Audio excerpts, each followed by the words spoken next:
ponencia concreta, solamente envía el programa y la verdad agradecemos pues que encajar nuestras investigaciones en las propuestas generales del seminario que eran muy interesantes.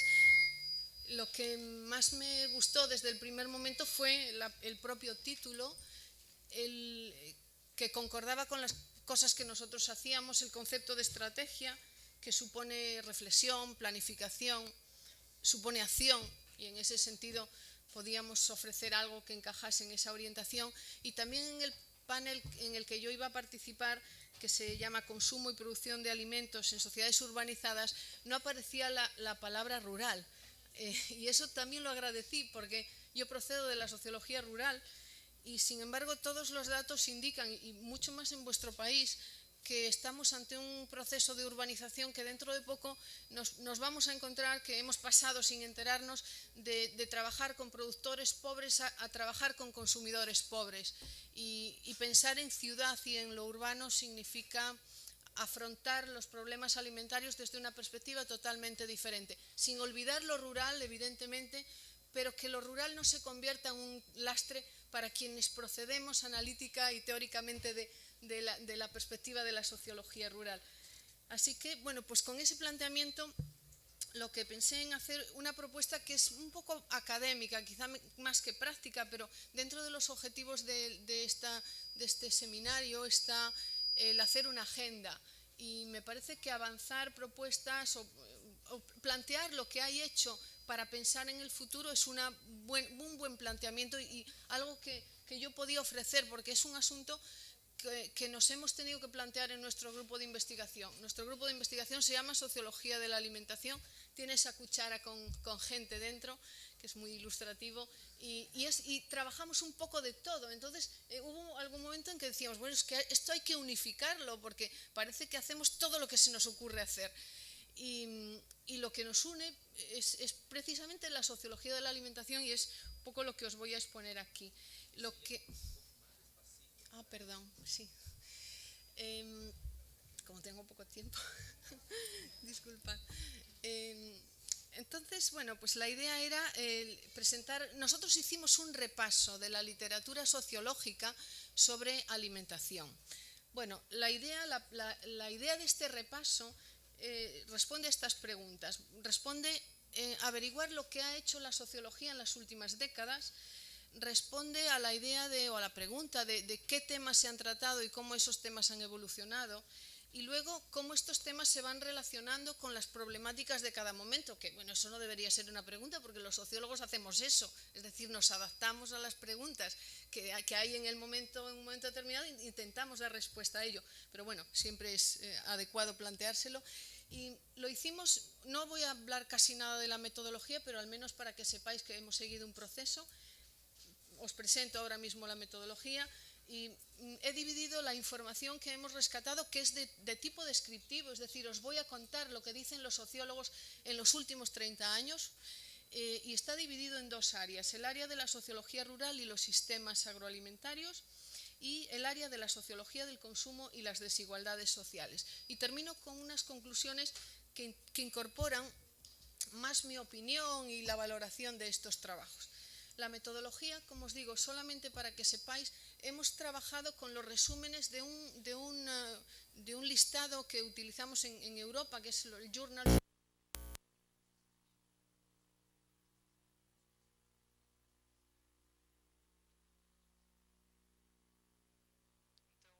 Precisamos ter coisas publicadas aí. Existem 128 revistas de sociologia, trabalhamos fundamentalmente com o resumo. Mesmo que a revista não seja inglesa, tem que ter um sumário em inglês. E logo, em alguns textos, selecionamos para aprofundar um pouquinho mais sobre o que havia aí. Eu coloquei aqui a comparação para que vocês vejam o quanto produzimos. Os que trabalham empregados e desempregados têm milhares de artigos, e os que trabalham em gênero têm 2.000 artigos nessa lista. É uma lista em que domina não apenas a língua inglesa, as revistas americanas e britânicas, que têm um senso de partida muito importante que nos prejudica muito ao resto de nós.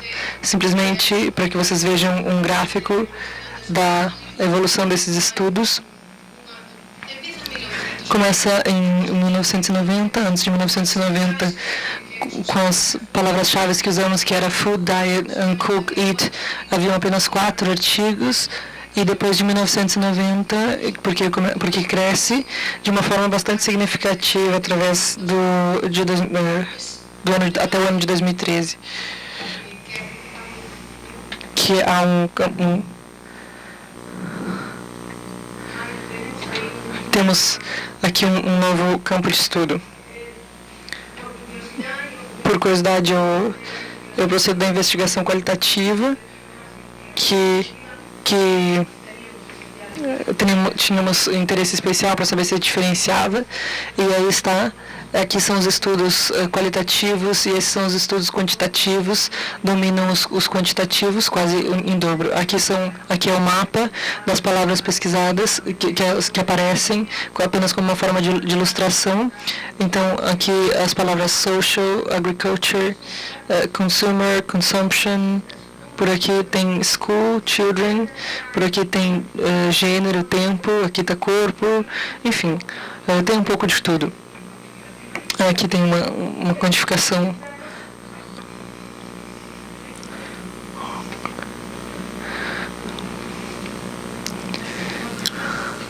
Não volta?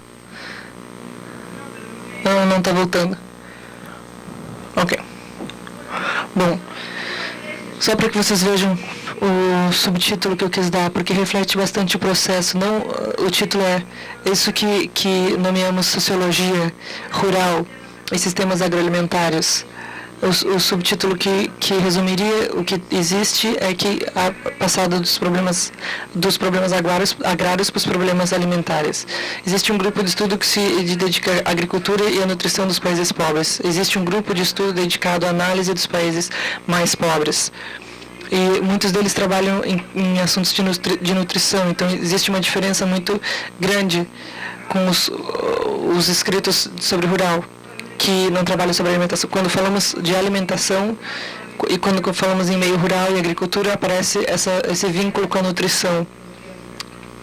E há um elemento comum da sociologia rural que os estudos trabalham sobre a industrialização da produção agrária tradicional e trabalham sobre a análise do que está passando aos produtores pobres e nos países pobres.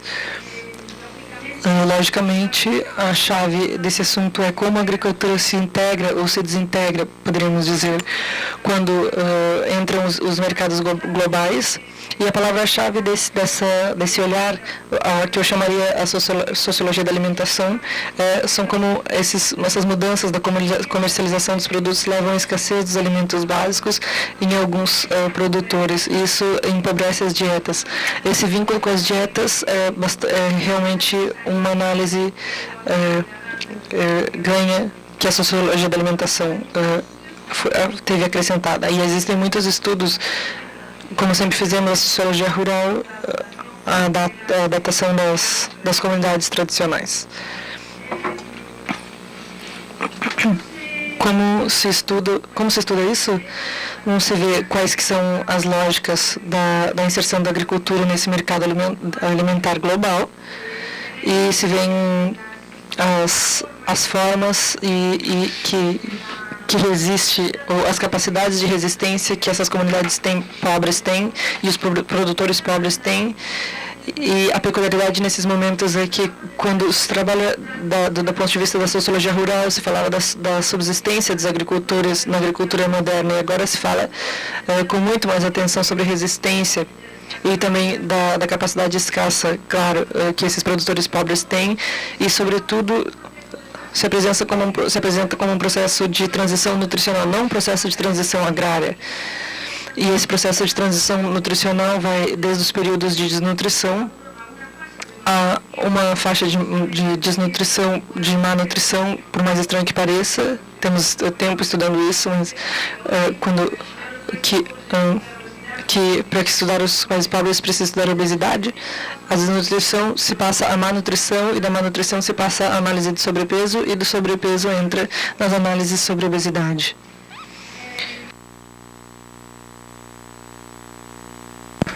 A lógica que segue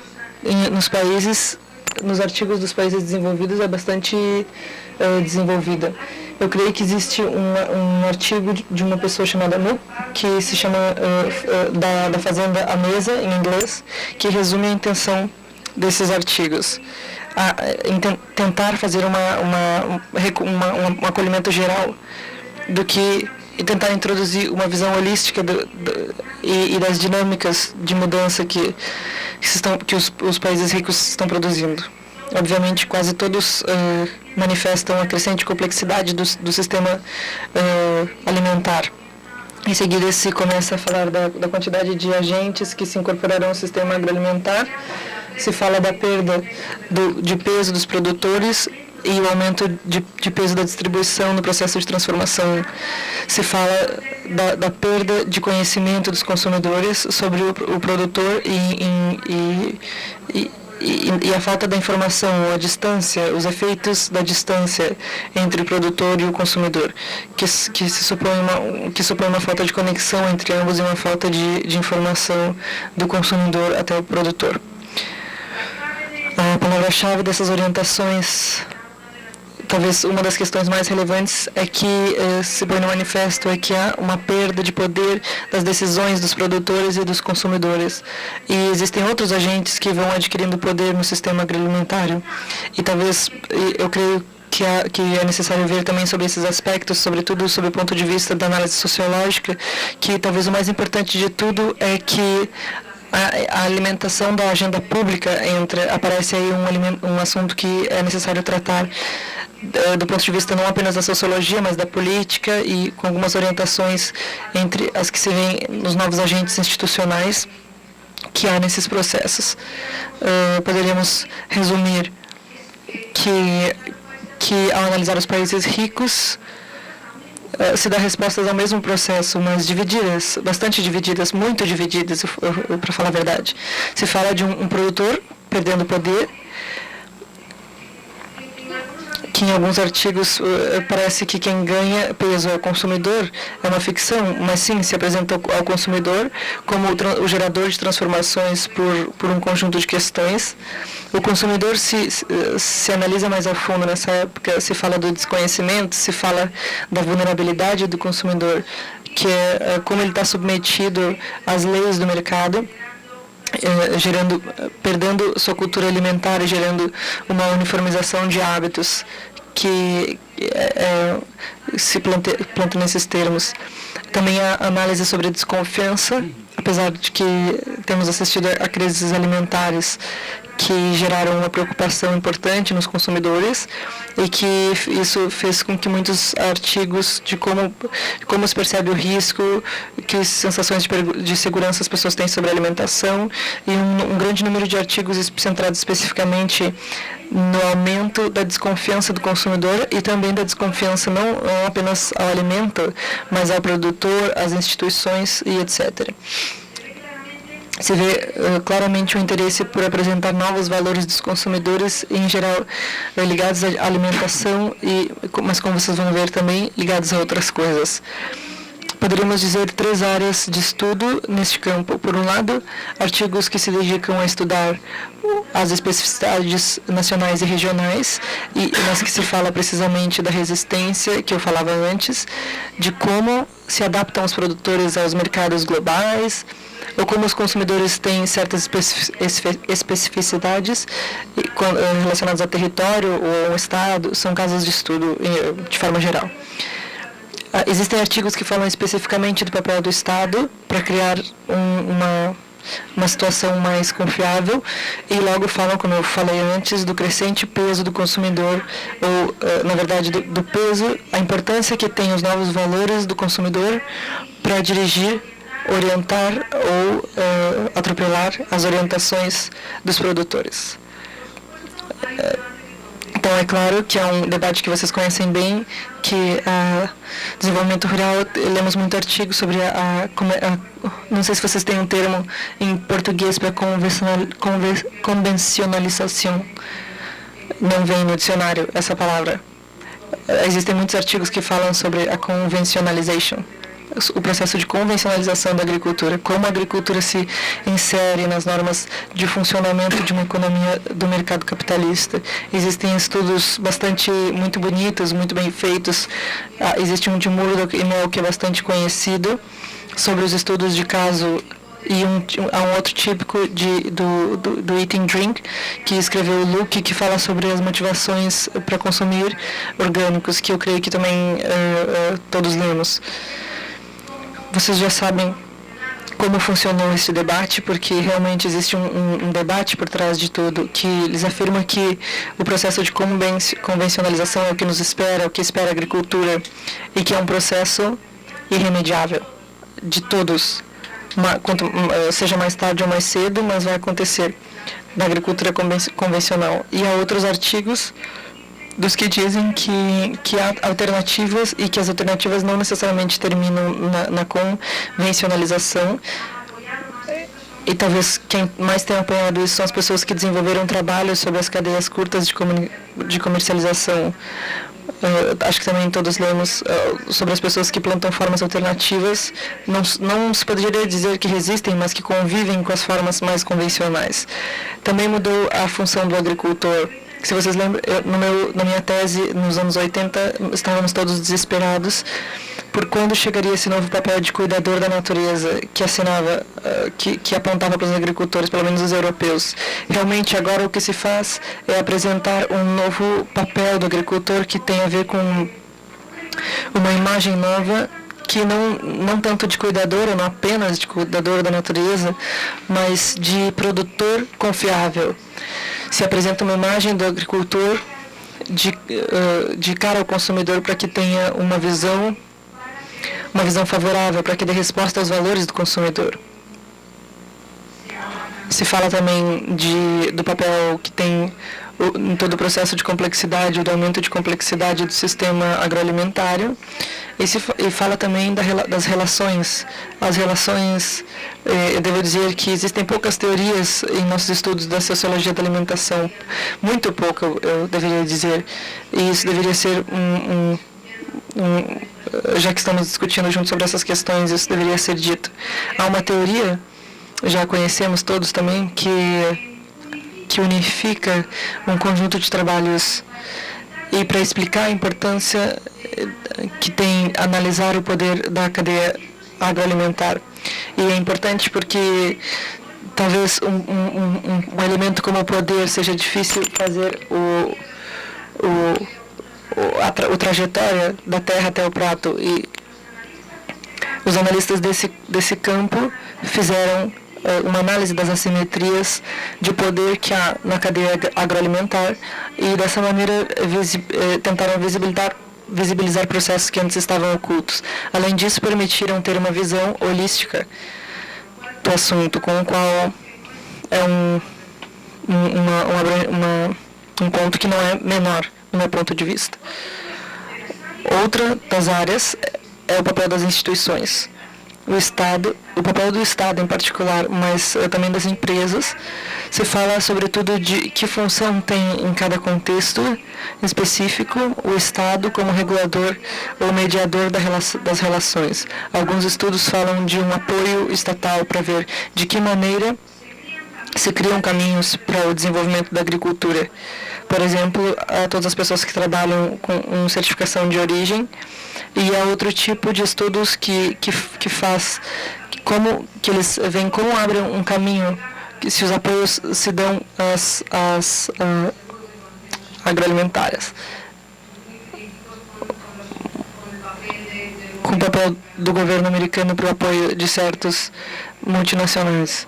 E logo, há um aspecto que eu acho que é fundamental na sociologia da alimentação e que é o tema da segurança alimentar, que em princípio era uma questão de apenas cuidar dos alimentos, mas o tema da segurança alimentar supõe agora trabalhar, produzir, vender, distribuir com critérios de saúde que vão ser bons para o consumidor. E nesse sentido, se trabalhamos sob a lógica da saúde, podemos encontrar análises diferentes que sejam boas para o produtor e boas para o consumidor, quer dizer, os agentes mais fracos da cadeia. A medida não é a mesma, mas a saúde é um aspecto que une a todos. E há muito poucos estudos, muito poucos, eu creio, sobre ativismo alimentar. O ativismo alimentar, eu mesmo coloquei, eles não se chamam de ativistas alimentares, mas se fala do papel dos grupos de ação no sistema.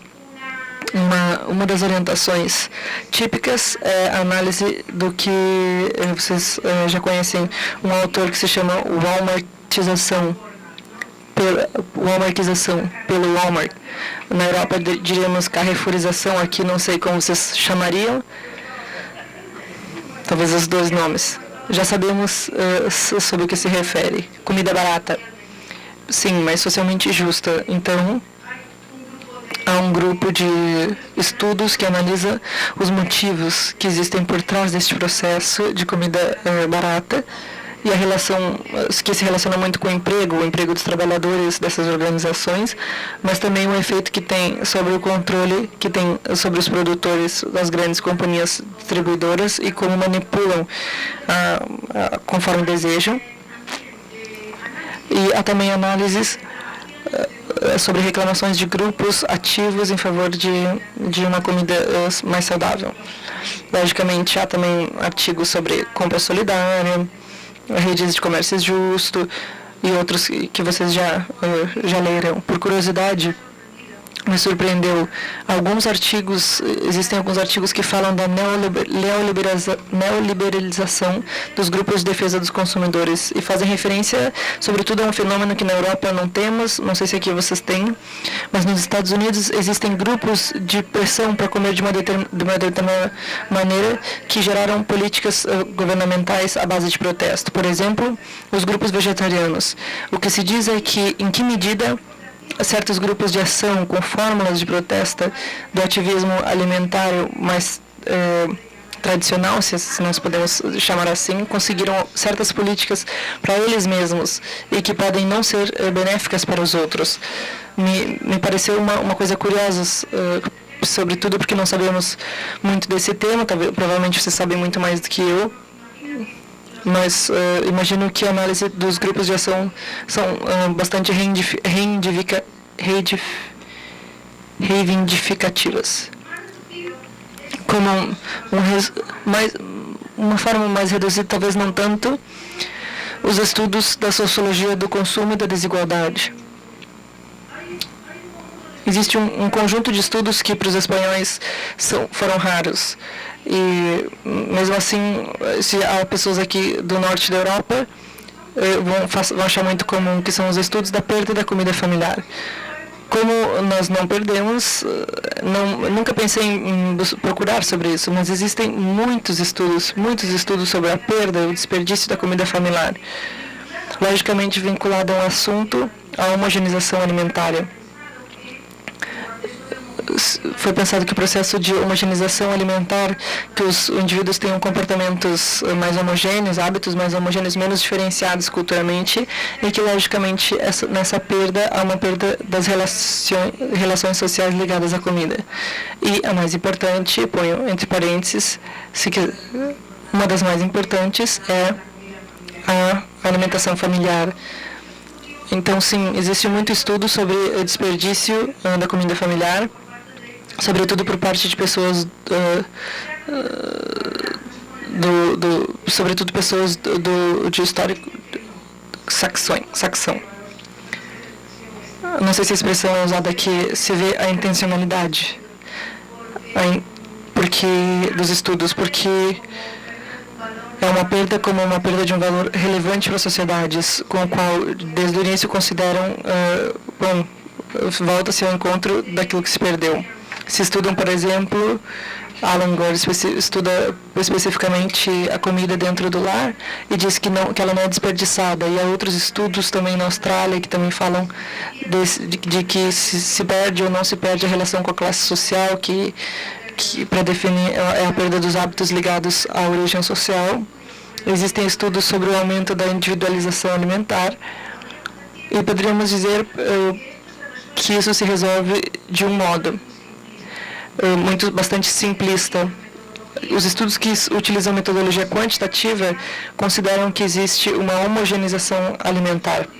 E os estudos que trabalham com discursos, metodologia qualitativa, põem de manifesto a diversidade. Então, existe a necessidade de plantar uma condição metodológica para analisar isso.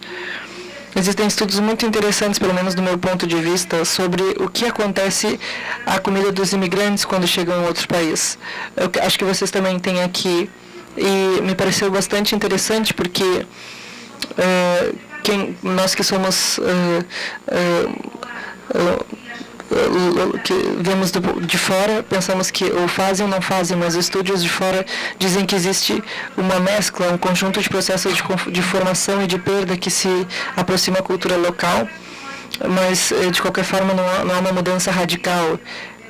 A comida as pessoas, como a religião, as pessoas continuam com suas práticas culinárias no país de destino. Mas talvez o mais importante disso é que, em alguns casos, quando se mostrou a homogeneidade, o que havia por trás é que existem fatores econômicos que determinam, quer dizer, as famílias que não têm realmente condições econômicas que lhes permitam reproduzir a sua forma de se alimentar, se encontram com uma comida muito mais parecida ao lugar de destino.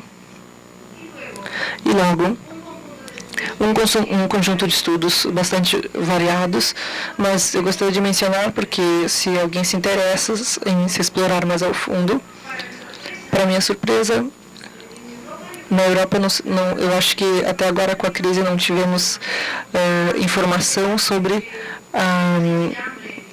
de alguém que passasse, algum setor importante da sociedade passasse fome.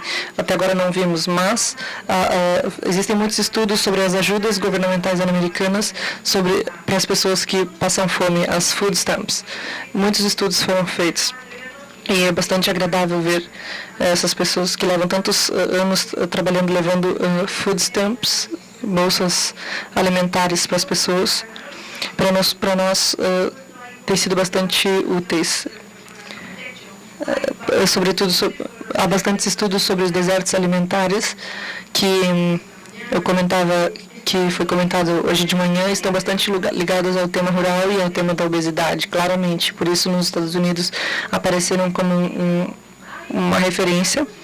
E alguns estudos, não muitos, mas muito bons, pelo menos da minha perspectiva, muito interessante sobre as hortas urbanas. As hortas urbanas não é a agricultura da periferia urbana, mas as hortas que as pessoas têm um pedacinho de terra dentro da sua casa, ou um autoconsumo. E se planta, se esse autoconsumo está motivado por questões econômicas ou não. E a verdade, a pergunta se está motivado por questões econômicas, talvez para mim em particular não é muito relevante, porque na Espanha existem muitas hortas familiares, mas sim me interessava saber se sim ou se não para as outras pessoas. Quer dizer, em que medida as pessoas fazem a sua horta familiar porque quer estar em contato com a terra, porque a sua família foi agricultora e tem um histórico, não sei. Muitas coisas. E os estudos estão feitos especialmente na Europa, no leste da Europa, que tem muita horta domiciliar dentro das cidades. E concluem que não se pode dizer que seja uma resposta à saúde, mas tampouco se pode dizer que é uma resposta à necessidade. não está ligado com a classe social, nem relacionado com a falta de recursos econômicos. Existe aí um campo interessante. E logo, como sociólogos, há muitos anos estudamos a questão da lógica social e se planta atrás das diferenças de consumo a consumo de classe. Eu preciso dizer que aqui, de novo, se depende da metodologia. Bom, se reforça mais outros fatores à medida que depende de como se trabalha. Mas o que parece que está claro é que o capital social, em particular, o nível educativo da população está marcando mais as diferenças de hábitos que a renda. Isso é um assunto que eu creio que aos sociólogos interessa bastante. E, em último lugar, antes de passar algumas conclusões breves, o tema da dieta da saúde do corpo, para os rurais eu sei que isso não interessa, mas deveria interessar. Se não chegamos aqui, os que precisamos de sociologia ou de desenvolvimento rural, não chegamos ao final. O que se trabalha aqui, o que se faz aqui? Os estudos de Lupton, vocês vão conhecer mais, relacionados com o corpo, mas foi ela que começou os temas relacionados com o significado que se dá à comida. O tema de estar em dieta está bastante focado em questões de gênero por duas coisas. Uma, já se pode imaginar que há mais pressão para que as mulheres estejam estupendas até pelo menos os 100 anos. Então, a pressão social para manter um corpo bonito é importante e, se não muito, essas questões... essa é uma das razões porque as pessoas fazem uma dieta, mas o curioso, pelo menos da perspectiva do gênero, é que há estudos sobre por que as mulheres, mesmo que tentem, não conseguem emagrecer. E eu digo, é uma bobagem, mas é importante porque o que fazem é colocar de manifesto como o erro dos responsáveis pela alimentação as faz preocupar menos de si mesma, menos consigo mesmas e mais com os outros. Então não são capazes de fazer uma dieta porque creem que estão fazendo algo por si mesmas e são capazes de colocar o seu marido na dieta também. Um aspecto curioso. Em qualquer caso, parece uma perspectiva de gênero necessária, interessante e muito oculta. E alguns desses estudos, por mais estranho que pareça, estão feitos com mulheres muçulmanas, que a mim, pelo menos, pareceu mais peculiar, porque elas, logicamente, têm um papel de gênero mais marcado, menos capacidades para tomar decisões em algumas sociedades mais tradicionais. E nesse tipo de pessoas... essas condições de gênero marcavam muito a resposta. As perguntas eram por que as mulheres estão gordas em sociedades do norte da África, onde há pouco recurso, etc, etc. Obviamente, o tema da obesidade é um tema importante. Os pobres estão gordos, que o problema da desigualdade social nesses momentos se manifesta na obesidade e é necessário estudar dessa perspectiva, desse ponto de vista, mesmo que seja um pouco peculiar. Há questões relacionadas com raça e corpo, essa eu conheço menos, mas cada vez há mais estudos sobre isso, e algumas coisas, mesmo que do meu ponto de vista muito psicológicas ou muito psicologistas da anorexia, que os sociólogos e sociólogas fizeram. Muitos estudiosos fizeram uma análise de tudo isso. Eu não tenho isso calculado, mas é provável que 70% das pessoas que estão atrás desses artigos sejam mulheres. Eu creio que eu tenho uma resposta possível para isso, mas deveríamos pensar aqui, de fato, as que viemos, a maioria são mulheres, né, a apresentar, e, bom, essa é uma questão a considerar. E logo, terminamos dizendo duas questões. Duas questões que, como eu disse, se incorporam ao debate, se incorporam a essa descrição que eu fiz agora, alguns valores, algumas questões pessoais. Se é trabalhado sobre novas formas de produzir e sobre novas formas de comer, poderíamos dizer, de consumir. E, do meu ponto de vista, os debates sobre convencionalização e as alternativas e a resistência, tudo isso, se ideologizaram muito. Existem coisas boas e ruins dos artigos. Quando uma pessoa não vê o conjunto, não percebe, mas é que nós vimos em conjunto. Eu não creio que um debate que se apoia na ideologia vai se resolver corretamente. E talvez a necessidade de considerar o contexto, todos esses trabalhos que foram feitos vinculados ao lugar de onde se há produção dão explicações muito mais válidas do que a ideologia. Então, a linha de trabalho que devemos seguir é fazer análises comparadas em contextos diferentes sobre realidades similares. E logo, o tema dos efeitos sobre as dietas é um vínculo entre produtor e consumidor. Então, não devemos ignorar que, como esses princípios da agricultura dos mais pobres e a sua saúde, porque temos que fazer agora nos países desenvolvidos. E logo, talvez no tema das novas formas de alimentação, se fala sempre da existência de novos valores dos consumidores que estão dando pistas ou que estão pressionando o consumidor para produzir de uma determinada forma. Talvez seja necessário mudar a análise, eu acho, porque dessa perspectiva segue sendo o consumidor um personagem anônimo, individualista, que decide ou comer orgânicos porque não se sabe por quê, ou porque decide ser vegetariano, não se sabe por quê também. Mas quase nunca se vê o consumidor como uma pessoa capaz de tomar decisões de consumo porque tem vontade de resistir, porque tem uma ação política no seu ato individual.